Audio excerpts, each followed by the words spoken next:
नमस्कार, मैं हूं आपके साथ आरेंद्र।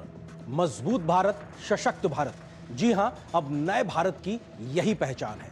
पिछले साल आतंकवादियों ने अपने नापाक मंसूबों से जिस तरह भारत के सिरमौर, जम्मू कश्मीर के पहलगांव में आतंकी हमला किया, उसके बाद भारत ने ऑपरेशन सिंदूर से जो कार्रवाई की, उसको पूरी दुनिया ने देखा। नए भारत ने बता दिया कि अब यह भारत आतंकवाद के खिलाफ झुकने वाला नहीं, बल्कि करारा और माकूल जवाब देना जानता है। सटीक प्रहार, मजबूत तैयारी और बढ़ता आत्मविश्वास, यही ऑपरेशन सिंदूर की असली पहचान है। आतंकवाद के खिलाफ इस नए तेवर ने साफ संदेश दिया है कि अब हर जवाब ठोस होगा और पहले से ज्यादा असरदार होगा। इस खास कार्यक्रम में हम बात करेंगे कैसे ऑपरेशन सिंदूर ने पाकिस्तान को झुकने पर मजबूर कर दिया और कैसे आज वही पाकिस्तान दुनिया के सामने आतंकवाद के मोर्चे पर बेनकाब हो चुका है। एक साल पहले हुए पहलगाम हमले ने पूरे देश को झकझोर कर रख दिया। उस हमले के बाद देश में एक ही बात की चर्चा थी कि अब बस बहुत हुआ, अब जवाब देना जरूरी है। इसके बाद आतंकवाद के खिलाफ शुरू हुई एक ऐसी कार्रवाई जिसे दुनिया ऑपरेशन सिंदूर के नाम से जानती है। एक ऐसा ऑपरेशन जिसने आतंक के खिलाफ भारत के इरादों को साफ तौर पर दुनिया के सामने रख दिया और यह भी दिखा दिया कि अब हर हमले का जवाब पूरी तैयारी और ताकत के साथ दिया जाएगा।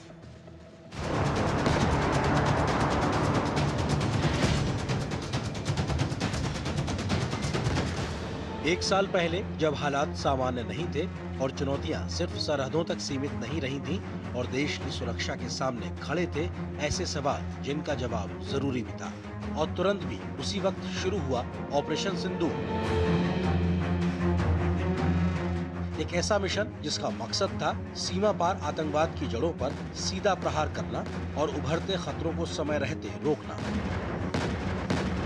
एक सोची समझी रणनीति के साथ जहां हर कदम तय था और हर कार्रवाई सटीक।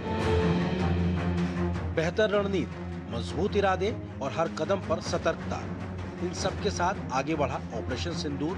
वो पल जब हर फैसला मायने रखता था और हर कदम देश की सुरक्षा से जुड़ा था।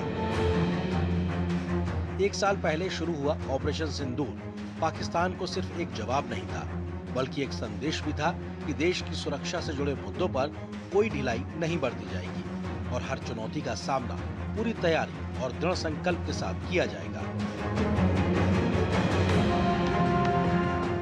लेकिन इस कहानी की शुरुआत 22 अप्रैल 2025 को हुई, जब जम्मू कश्मीर के पहलगाम की बायसरन घाटी में दोपहर करीब 2:30 बजे आतंकियों ने पर्यटकों पर धुआंधार गोलियां बरसा दी। 26 निर्दोष लोगों की जान चली गई, जिनमें ज्यादातर पर्यटक थे। मौके पर मौजूद लोगों के मुताबिक आतंकियों ने पहले पहचान पूछी और फिर मासूम लोगों को निशाना बनाया। यह हमला सिर्फ निर्दोषों पर नहीं, बल्कि शांति और सामान्य हालात पर भी सीधा प्रहार था। हमले की जानकारी मिलते ही केंद्रीय गृह मंत्री अमित शाह ने प्रधानमंत्री को हालात की जानकारी दी और वो तुरंत श्रीनगर के लिए रवाना हो गए। अगली सुबह प्रधानमंत्री मोदी अपनी विदेश यात्रा बीच में छोड़कर भारत लौटे। दिल्ली पहुंचते ही उच्च अधिकारियों के साथ बैठक की और हालात की गहन समीक्षा शुरू की। जांच में सामने आया कि आतंकी घने जंगलों के रास्ते पहलगाम तक पहुंचे थे। इस हमले की जिम्मेदारी द रेजिस्टेंस फ्रंट ने ली, जिसे लश्कर ए तैयबा से जुड़ा संगठन माना जाता है। हमले के अगले ही दिन सरकार ने कड़ा रुख अपनाया और सिंधु जल संधि को स्थगित करने जैसे फैसले और वीजा प्रतिबंध जैसे कदम उठाए। प्रधानमंत्री ने साफ शब्दों में संदेश दिया कि आतंक और उसके आकाओं को बख्शा नहीं जाएगा। ये हमला सिर्फ निहत्थे पर्यटकों पर नहीं हुआ है, देश के दुश्मनों ने भारत की आत्मा पर हमला करने का दुस्साहस किया है। मैं बहुत स्पष्ट शब्दों में कहना चाहता हूं, जिन्होंने ये हमला किया है, उन आतंकियों को और इस हमले की साजिश रचने वालों को उनकी कल्पना से भी बड़ी सजा मिलेगी। प्रधानमंत्री के इस बयान से दुनिया भर में साफ संकेत गया कि भारत आतंकवाद के खिलाफ निर्णायक कदम उठाने वाला है। इधर सुरक्षा एजेंसियों ने तुरंत मोर्चा संभाला। आतंकी ठिकानों पर छापेमारी शुरू हुई और हजारों संदिग्धों से पूछताछ का सिलसिला तेज हो गया। आतंकी नेटवर्क को तोड़ने के लिए हर स्तर पर कड़े कदम उठाए गए। और फिर आया वो वक्त जब भारत ने आतंकवाद की कमर तोड़ दी। 6 और 7 मई की रात ऑपरेशन सिंदूर के तहत भारतीय सेना ने पीओके में स्थित आतंकी ठिकानों पर सटीक कार्रवाई की। कई आतंकी कैंप तबाह हुए और बड़ी संख्या में आतंकवादी मारे गए। ये ऑपरेशन तेज, सटीक और पूरी तरह सुनियोजित था, जिसने आतंक के ढांचे को गहरा नुकसान पहुंचाया। पहलगाम हमले के बाद ये वही जवाब था जिसका इंतजार पूरा देश कर रहा था। देश ने चाहा, सरकार ने ठाना और सेना ने कर दिखाया। ऑपरेशन सिंदूर सिर्फ एक सैन्य कार्रवाई नहीं, बल्कि आतंक के खिलाफ भारत के मजबूत इरादे का प्रतीक बन गया। ऑपरेशन सिंदूर ने पाकिस्तान को झकझोर कर रख दिया। हर मोर्चे पर भारत ने ऐसा जवाब दिया कि सिर्फ आतंकी ठिकाने ही नहीं, उसका पूरा नेटवर्क हिल गया। इस ऑपरेशन ने दुनिया को पाकिस्तान का असली चेहरा भी दिखा दिया और यह साफ हो गया कि आतंकवाद से उसके रिश्ते कितने गहरे हैं। और यही वो कार्रवाई थी जिसने दुश्मन को झुकने पर मजबूर कर दिया।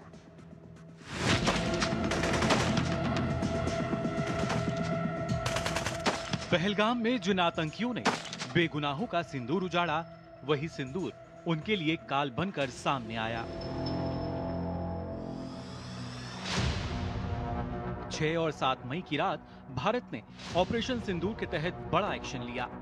टारगेट पहले से तय थे और कार्रवाई पूरी तरह तय प्लान के अनुसार की गई।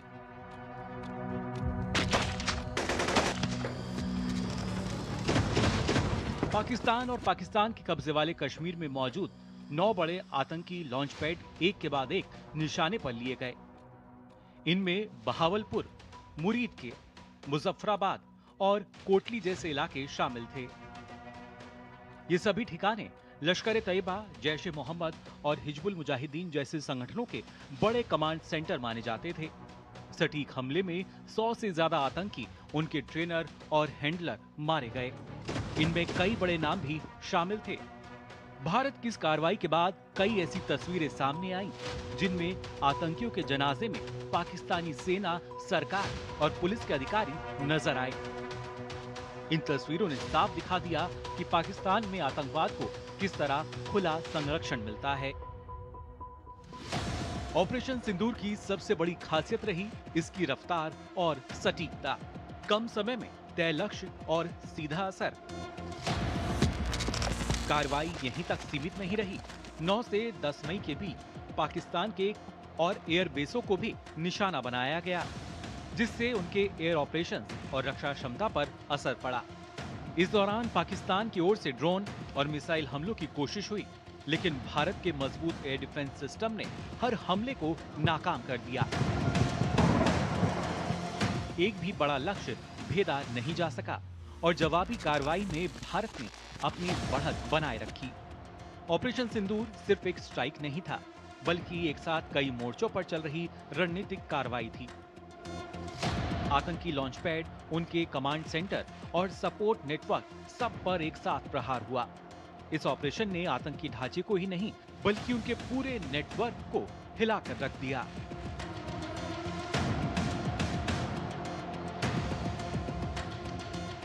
इस कार्रवाई के दौरान भारत ने सिर्फ ताकत नहीं दिखाई, बल्कि तकनीक और रणनीति का सटीक मेल भी नजर आया। प्रिसीजन गाइडेड हथियार, रियल टाइम इंटेलिजेंस और सटीक टारगेटिंग, इन सब ने मिलकर ऑपरेशन को तेज और बेहद असरदार बना दिया। साथ ही भारत के एयर डिफेंस सिस्टम और स्वदेशी हथियारों ने भी ये भी दिखा दिया कि हमला हो या हमले का जवाब, हर स्थिति से निपटने की पूरी तैयारी मौजूद है। दूसरी तरफ लगातार कार्रवाई और दबाव के बीच पाकिस्तान को झुकना पड़ा। हमारी लड़ाई आतंकवाद और आतंकवादियों के खिलाफ थी। इसलिए 7 मई को हमने केवल आतंकवादी ठिकानों पर ही हमला किया था। पर अफसोस इस बात का है कि पाकिस्तानी सेना ने आतंकवादियों का साथ देना उचित समझा। ऑपरेशन सिंदूर से पाकिस्तान में बैठे आतंकियों को तो जोरदार जवाब मिला ही था, लेकिन पहलगाम आतंकी हमले में मारे गए लोगों को अब भी न्याय मिलना बाकी था। देश अब भी पहलगाम के लिए जिम्मेदार आतंकियों को अंजाम तक पहुंचते देखना चाहता था। इंतजार लंबा हो रहा था और फिर 2025 में सावन के पहले सोमवार को आई खबर ने देश के अधूरे बदले को पूरा किया।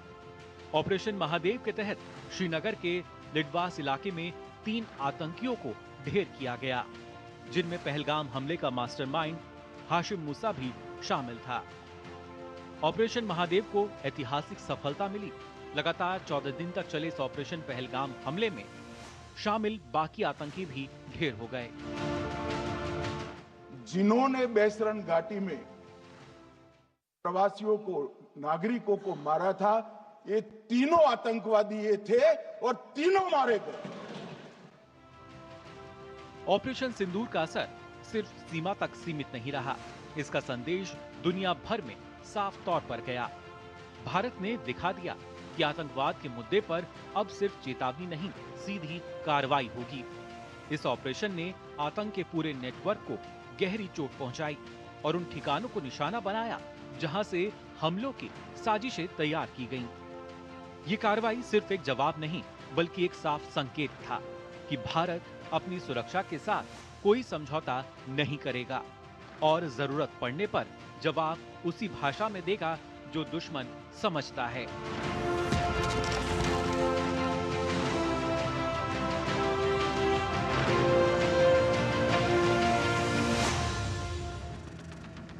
ऑपरेशन सिंदूर में भारत ने अपनी सैन्य क्षमता और तकनीकी बढ़त का ऐसा प्रदर्शन किया जिसका असर जमीन से लेकर आसमान तक साफ नजर आया।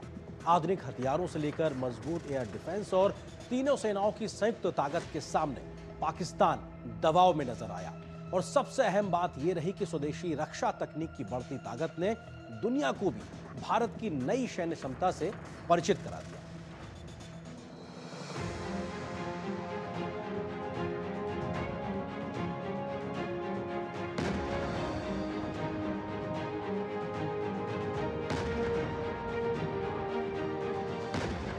ऑपरेशन सिंदूर भारत की सैन्य ताकत और आधुनिक हथियारों का बड़ा प्रदर्शन बनकर सामने आया। इस कार्रवाई में सबसे ज्यादा चर्चा उन एडवांस हथियारों की रही जिन्होंने दूर से ही दुश्मन के ठिकानों को सटीक तरीके से निशाना बनाया। लंबी दूरी तक मार करने वाली स्कैल्प क्रूज मिसाइलें, हैमर प्रिसीजन गाइडेड बम और ब्रह्मोस जैसी सुपरसोनिक मिसाइल, इन सब ने मिलकर हमलों को बेहद असरदार बना दिया। भारतीय वायुसेना ने राफेल और सुखोई 30 जैसे फाइटर जेट्स के जरिए इन हथियारों का इस्तेमाल किया और लंबी दूरी से ही अपने लक्ष्य को भेद दिया।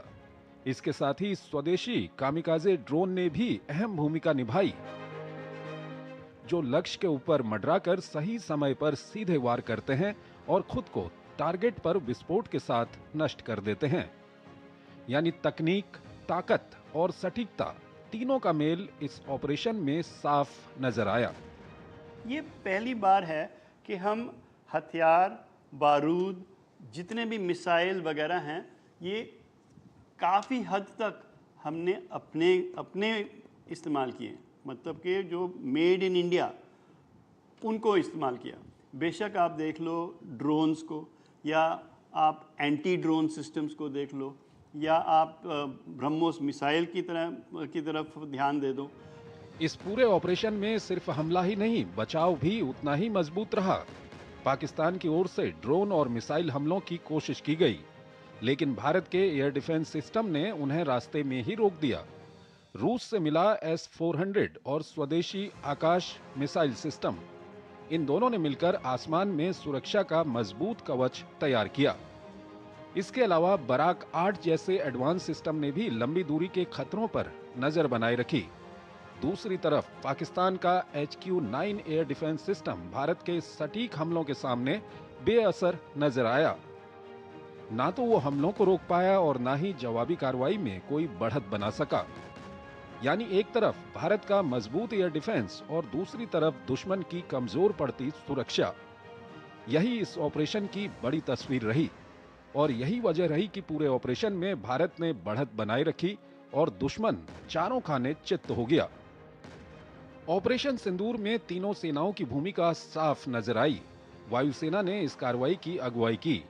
राफेल और सुखोई जैसे फाइटर जेट्स के जरिए लंबी दूरी की क्रूज मिसाइलों से आतंकी ठिकानों को निशाना बनाया गया। जब पाकिस्तान ने जवाबी हमला करने की कोशिश की तो वायुसेना के S-400 सिस्टम और आकाश मिसाइल ग्रिड ने दुश्मन के सैकड़ों ड्रोन और मिसाइलों को हवा में ही मार गिराया। वहीं नौसेना ने समुद्र में पाकिस्तान की हलचल रोकने और उसे मनोवैज्ञानिक रूप से दबाव में लाने का काम किया। नौसेना ने पाकिस्तान के तट के पास करियर बैटल ग्रुप CBG और युद्धपोत तैनात कर दिए, जिससे पाकिस्तान के व्यापारिक और सैन्य जहाजों का रास्ता लगभग बंद हो गया। आर्मी और एयरफोर्स ने जहां इस तरह से हमले और बचाव किए, दूसरी तरफ से नेवी ने उनकी नेवी को शिप के पोर्ट्स के अंदर ही रखा, एक खौफ बना के रखा, एक अग्रेसिव पोस्चर बना के रखा।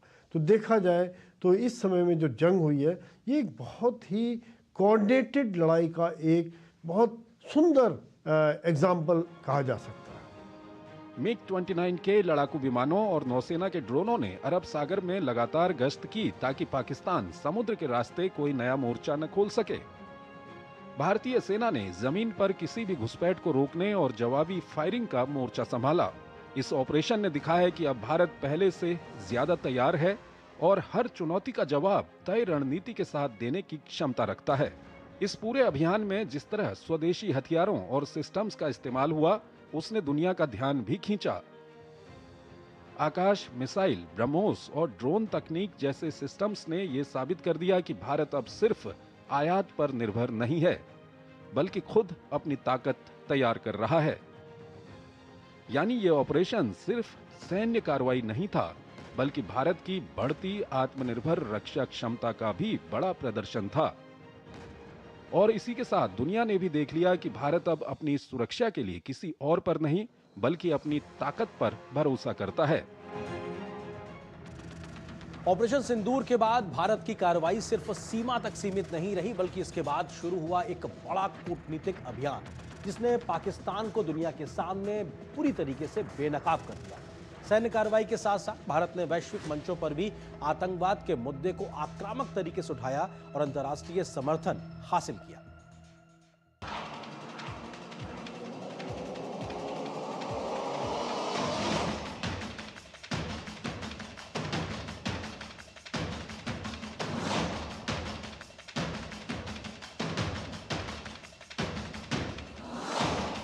अप्रैल 2025 के पहलगाम आतंकी हमले के बाद भारत ने न सिर्फ ऑपरेशन सिंदूर के जरिए पाकिस्तान में पनप रहे आतंक के ठिकानों पर सटीक प्रहार किया, बल्कि इसके बाद एक संगठित कूटनीतिक रणनीति भी शुरू की गई।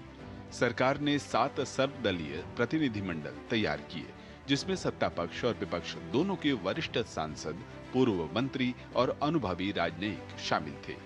इन टीमों में विभिन्न विचारधाराओं के नेता एक साथ शामिल हुए ताकि दुनिया को यह संदेश जा सके कि आतंकवाद के मुद्दे पर भारत एकजुट है। इन प्रतिनिधि मंडलों ने संयुक्त राष्ट्र सुरक्षा परिषद के सदस्य देशों सहित कुल 33 देशों का दौरा किया। अमेरिका, यूरोप, पश्चिमी एशिया, अफ्रीका, एशिया के कई देशों में जाकर भारत ने साफ संदेश दिया कि सीमा पार आतंकवाद अब वैश्विक सुरक्षा के लिए खतरा है और इसके खिलाफ सख्त कार्रवाई जरूरी है। इस दौरान भारतीय प्रतिनिधियों ने विदेशी सरकारों, संसद सदस्यों, थिंक टैंक के सामने पाकिस्तान प्रायोजित आतंकवाद के सबूत और पैटर्न रखे। कई जगह यह बात प्रमुखता से उठाई गई कि आतंकवादियों को पनाह, फंडिंग और ट्रेनिंग देने वाला नेटवर्क आज भी सक्रिय है। भारत की ये कूटनीतिक मुहिम सिर्फ द्विपक्षीय बातचीत तक सीमित नहीं रही, बल्कि वैश्विक मंचों पर भी इसका असर साफ दिखा। भारत ने संयुक्त राष्ट्र सहित कई वैश्विक मंचों पर अपनी बात मजबूती से रखी। आतंकवाद के खिलाफ सख्त कार्रवाई और उसके वित्त पोषण पर रोक लगाने की मांग को लगातार उठाया गया। इसके साथ ही ब्रिक्स, SCO और क्वाड जैसे अंतर्राष्ट्रीय मंचों पर भी पहलगाम हमले की कड़ी निंदा की गई। जुलाई 2025 में ब्राजील के रियो डी जेनेरो में आयोजित ब्रिक्स शिखर सम्मेलन में सदस्य देशों ने पहलगाम हमले की कड़ी निंदा की और आतंकवाद को अमानवीय बताया। साथ ही सीमा पार आतंकवाद और दोहरे मापदंडों पर भी सख्त संदेश दिए। जुलाई 2025 में ही क्वाड विदेश मंत्रियों की बैठक में भारत, अमेरिका, जापान और ऑस्ट्रेलिया ने संयुक्त रूप से हमले की निंदा करते हुए आतंक के मास्टरमाइंड, फंडर्स और शरणदाताओं पर कार्रवाई की मांग दोहराई। सितंबर 2025 में चीन के तियानजिन में आयोजित SCO शिखर सम्मेलन में भारत सहित सभी सदस्य देशों ने आतंकवाद के हर रूप की निंदा की और अपराधियों को न्याय के कटघरे में लाने पर जोर दिया। जब हम नैरेटिव की बात करते हैं तो एक चीज़ हमको ये कहना पड़ेगा कि नैरेटिव भारत ने अपनी जो हमारा सच था हमने आगे दिखाया, लेकिन पाकिस्तान ने भी अपना नैरेटिव चलाया एक। और पाकिस्तान ऐसा देश है कि हारने के बाद भी वो नैरेटिव ऐसे बताता है दुनिया को कि हम जीत चुके हैं। उनसे फिर हम एक ही सवाल पूछते थे कि अगर आप जीते हैं तो आप घुटने के ऊपर क्यों गिर पड़े 10 तारीख को और सीज फायर क्यों माना? उसका जवाब उनके पास नहीं है। इसके साथ ही कई प्रमुख देशों ने भारत के रुख का समर्थन किया और आतंकवाद के खिलाफ स्पष्ट बयान दिए। ब्रिटेन और फ्रांस ने आतंकवाद को अस्वीकार्य बताते हुए भारत के आत्मरक्षा के अधिकार का समर्थन किया। अमेरिका ने भारत के आतंकवाद विरोधी कदम को संप्रभु अधिकार बताया। रूस, जापान, UAE, सऊदी अरब, नीदरलैंड और अन्य कई देशों ने भी हमले की निंदा करते हुए आतंकवाद के खिलाफ वैश्विक एकजुटता की बात कही। कई मुस्लिम देशों जैसे कतर, सऊदी अरब और ईरान ने भी आतंकवाद की निंदा करते हुए भारत के साथ सहयोग और संवाद की आवश्यकता पर जोर दिया। वहीं यूरोपीय संघ और संयुक्त राष्ट्र सुरक्षा परिषद के कई अस्थायी सदस्यों ने साफ कहा कि आतंकवाद को किसी भी परिस्थिति में उचित नहीं ठहराया जा सकता। इस पूरे कूटनीतिक अभियान के दौरान भारत ने एक साफ संदेश दिया कि अब आतंकवाद के मुद्दे पर केवल बयानबाजी नहीं बल्कि वैश्विक स्तर पर ठोस कार्रवाई जरूरी है। 10 जून 2025 को प्रधानमंत्री नरेंद्र मोदी ने इन सर्वदलीय प्रतिनिधि मंडलों के सदस्यों से मुलाकात कर उनके प्रयासों की सराहना की। ऑपरेशन सिंदूर के बाद शुरू हुई ये कूटनीतिक मुहिम भारत की रणनीति का एक अहम हिस्सा बन गई। एक तरफ जहां सैन्य कार्रवाई के जरिए आतंकी ढांचे को नुकसान पहुंचाया गया, वहीं दूसरी तरफ अंतर्राष्ट्रीय स्तर पर पाकिस्तान की भूमिका को बेनकाब किया गया। यानी अब तस्वीर सिर्फ सीमा की नहीं, भारत ने आतंकवाद के खिलाफ लड़ाई को युद्ध भूमि से निकालकर वैश्विक मंचों तक पहुंचा दिया। और इस पूरी प्रक्रिया में पाकिस्तान की भूमिका पर दुनिया के सामने गंभीर सवाल खड़े हो चुके हैं। तो ये ऑपरेशन सिंदूर अब सिर्फ एक कार्रवाई नहीं बल्कि एक लगातार चलने वाली रणनीति बन चुका है। सीमा पर निगरानी और सुरक्षा को और मजबूत किया गया है, तो वहीं कूटनीतिक स्तर पर भी भारत का दबाव लगातार जारी है। इसके साथ ही सिंधु जल संधि पर भारत के सख्त रुख ने पाकिस्तान की मुश्किलें और ज्यादा बढ़ा दी हैं।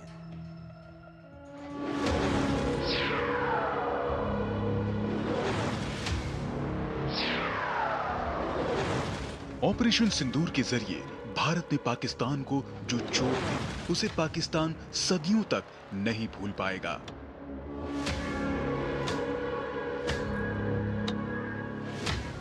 और यही वजह है कि पाकिस्तान अपनी नापाक हरकत की नाकाम कोशिश कर सकता है, लेकिन भारत हर मोर्चे पर पाकिस्तान को उसी की भाषा में जवाब देने के लिए पूरी तरह तैयार है। ऑपरेशन के बाद सीमा सुरक्षा को कई स्तरों पर मजबूत किया गया है। बॉर्डर एरिया में 24 घंटे निगरानी, ड्रोन सर्विलांस, हाई रेजोल्यूशन कैमरे और रियल टाइम मॉनिटरिंग सिस्टम को और सक्रिय किया गया है। इसके साथ ही भारत अपनी सैन्य क्षमता को भी लगातार बढ़ा रहा है।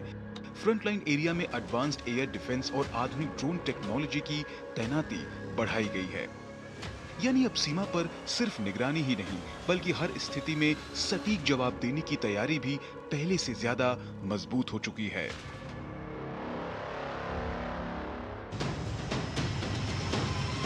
जहां एक तरफ भारत अपनी ताकत को लगातार बढ़ा रहा है, वहीं ऑपरेशन सिंदूर से सहमा पाकिस्तान कई चुनौतियों से जूझ रहा है। सीमा पर जिन ठिकानों से आतंकी गतिविधियां चलती थी, उन पर हुई कार्रवाई के बाद उनका नेटवर्क कमजोर पड़ा है और गतिविधियों पर असर दिख रहा है। दूसरी तरफ दुनिया के कई मंचों पर आतंकवाद को लेकर उठे सवालों ने भी पाकिस्तान की मुश्किलें बढ़ा दी हैं। सीमा पर बढ़ी निगरानी और सतर्कता के चलते अब किसी भी तरह की हरकत को अंजाम देना पहले के मुकाबले ज्यादा मुश्किल हो गया है। यानी हालात ऐसे बन गए हैं कि पाकिस्तान को हर कदम सोच समझकर उठाना पड़ रहा है।